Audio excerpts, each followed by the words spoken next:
गया था कि भगवान हम पे द्रवित हो जाए, अपनी कृपा कर दें तो हमारा सब कुछ सही हो जाएगा। वो जब वो कृपा और द्रवित जब ही होते हैं जब उनके बताए हुए मार्ग पे चलना होता है। उसमें चिंतन प्रधान होता है, क्योंकि जो हम विचार करते हैं हमारे हृदय के अंदर सुंदर और उत्तम भाव जब ही बनते हैं।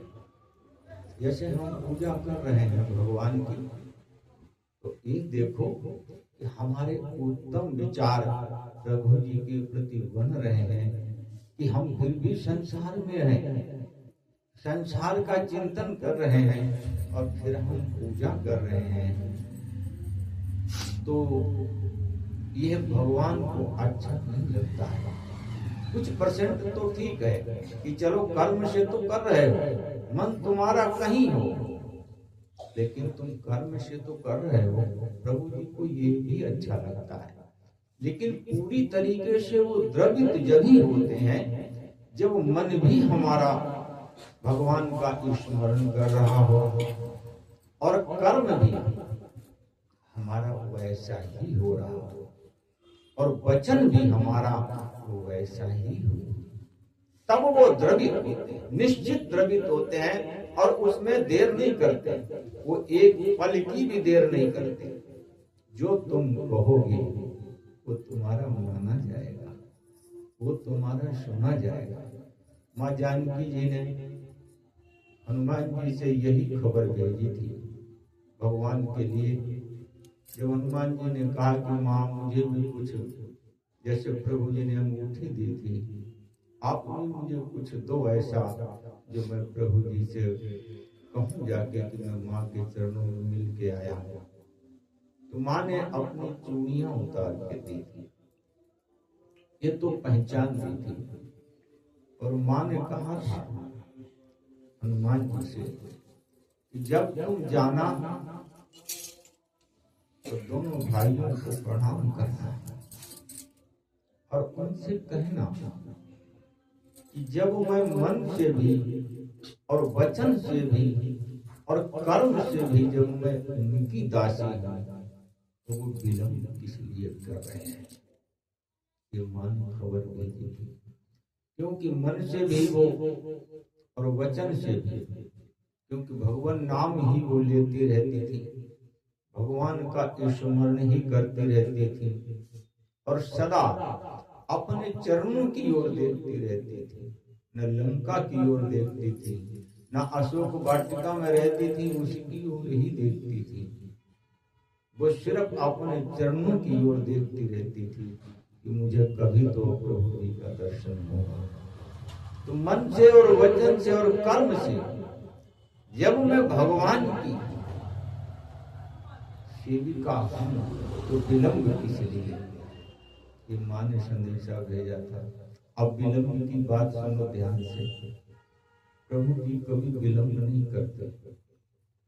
जो भगवान के आश्रित होता है, भले ही लगता है हमको कि माँ भगवान का नाम ले रही थी, भगवान का स्मरण कर रही थी और नीचे की ओर देख रही थी, तो उनको कोई कष्ट भी होगा। बिल्कुल कष्ट नहीं था, दिखने में लगता था। माँ के पास सिर्फ एक ही बात का था, एक संयोग होता है, एक वियोग होता है। संयोग में माँ भगवान के पास रहे, बस इतनी बात है। वो वियोग में भी प्रभु जी के साथ ही रहते थे, इसलिए दुख नहीं था लेश मात्र भी। चाहे कितना ही बड़ा संकट आए, कितनी ही बड़ी विपत्ति आए, जो जीव भगवान की शरण में होता है वो पूरा का पूरा दुख उस तक पहुँचते भक्त तक निरस्त हो जाता है। उसमें शक्ति नहीं रहती है कि वो भक्त को दुख दे सके किसी भी रूप से। लेकिन फिर भी क्रिया तो वैसी ही की जाएगी, क्योंकि भगवान तो सत्य प्रतिज्ञ होते हैं। अगर मां जानकी के लिए रावण से युद्ध करना है तो मार्ग तो सत्य का कैसे लिया जाता है ये भी तो बताना है सबको, कि कोई भी कैसा भी हो, कितना भी जरूरी काम हो, लेकिन सत्य के मार्ग पे चलते रहो। जब पुल बांधा गया था तो भगवान ने वहां शिवलिंग की स्थापना की थी। देखिए जा रहे हैं मां जानकी के लिए और भक्तों के लिए भगवान नाम, भगवान लीलाएं यही तो स्मरण आती हैं कि किसी भी प्रकार का कार्य हो, लेकिन धर्म को नहीं छोड़ना चाहिए। ये भगवान की लीला में आता है कि सेतु बांधा, लेकिन सेतु पे चढ़े इससे पहले शिवलिंग की स्थापना की, रामेश्वर धाम बनाया भगवान ने। और भगवान नाम लेते हुए जो लोग जीवन व्यतीत करते हैं उनको ये ज्ञान प्राप्त होता है, सबको नहीं होता है। और रावण के लिए भी हनुमान जी को भेजा गया, अंगद को भेजा गया, विभीषण जी के द्वारा समझाया गया, क्योंकि कार्य तो सब ईश्वर ही करते हैं। जैसा इस जीव का संस्कार होता है, अब रावण था ही, इसकी पीछे की पृष्ठभूमि है कि भगवान विष्णु जी का जय विजय और ये पार्षद भगवान के सेवक थे, द्वारपाल। तो जब ये दे तो फिर इनको तो समझाया जाएगा, अन्य को नहीं समझाया जाता है। पाप किया है तो सीधा दंड मिलता है। कैसा दंड? आप गंगा जी पे जाओ, देखो पैर कटे हुए हैं, धड़ कटा हुआ है, पूरा जीवन भीख मांग रहे, भीख नहीं मिल रही है, न नहाने का समय, न रहने का समय, न खाने का समय। उनके पाप कर्म का फल है। उनकी पृष्ठभूमि भी पीछे की वैसी है, लेकिन रावण की वैसी नहीं थी। जय विजय भगवान का द्वारपाल थे। आज रावण और कुंभकर्ण बने हैं आकर, इसलिए ये समझाने वाले हैं, इसको ज्ञान देने वाले हैं। विभीषण है, मंदोदरी है, हनुमान जी है, अंगद जी, माँ जानकी जी के पास जब ये गया था तो उन्होंने दंड नहीं दिया था इसको। अरे माँ एक बार अपनी दृष्टि इस पे डाल देती थी, उसी से भस्म हो सकता, लेकिन नहीं डाली। क्यों? कि जो जिसका जैसा जीवन पीछे के जीवन में और संस्कार अच्छा बना के लाए हो, तो कितना ही बड़ा समस्या आए, अच्छा संस्कार तो प्रकाश पूरा देगा। इसलिए वर्तमान संभालना पड़ता है। जिसने वर्तमान संभाल लिया, 3 काल होते हैं इस जीव के।